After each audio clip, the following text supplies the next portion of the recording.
there. So in our last tutorial, we played around with the ideas of isolation, extension, and my very favorite, antispin. This week, we're going to take these basic ideas and we're going to apply them in such a way that they're going to contrast each other, creating what are called hybrids.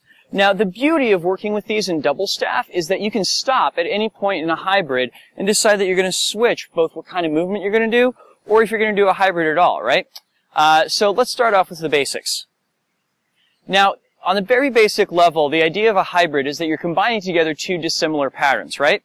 So as I'm performing an isolation like this, I could, if I wanted to, try and perform an extension with it, and it would be very, very awkward because my arms are not quite that long. I would wind up in this kind of orientation here, where I essentially would have a point of contact between my two hands. But I personally don't think that looks very good.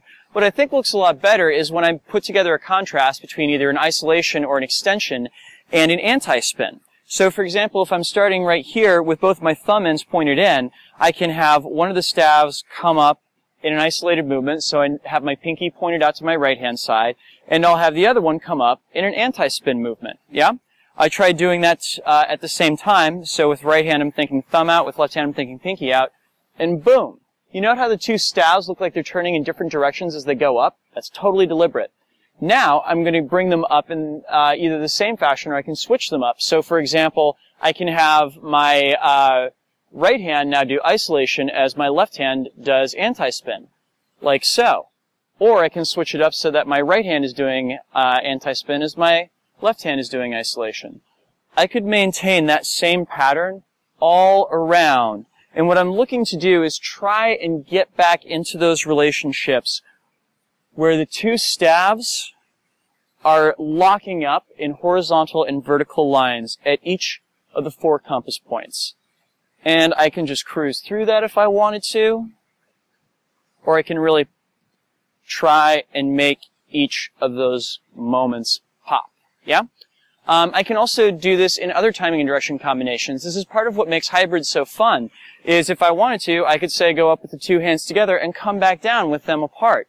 You note, I did the exact same kind of idea of a movement where I'm contrasting an anti-spin versus an isolation as they come around, yeah?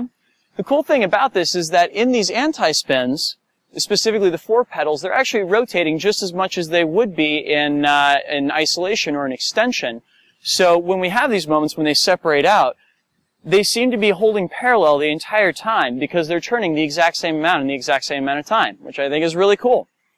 So the challenge here then is to go about trying to learn how to do these hybrids, contrasting an isolation versus an anti-spin in all the different timing and direction combinations. So, for example, in together same like this, or in, together opposites with my hands, not with the staves, such as this. In split opposite, which has, again, that really cool parallel folding effect to it. And my personal favorite, split time same direction, which looks like this.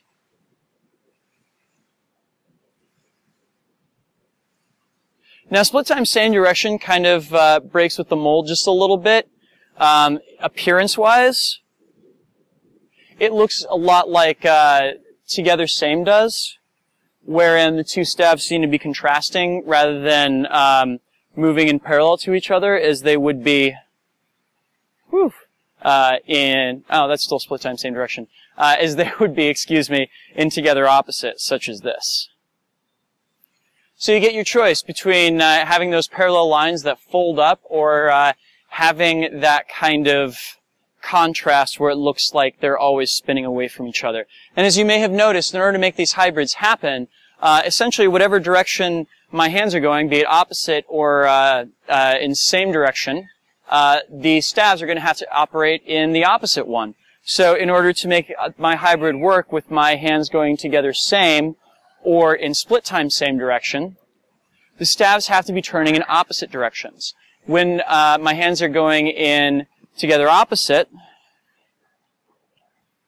or split opposite,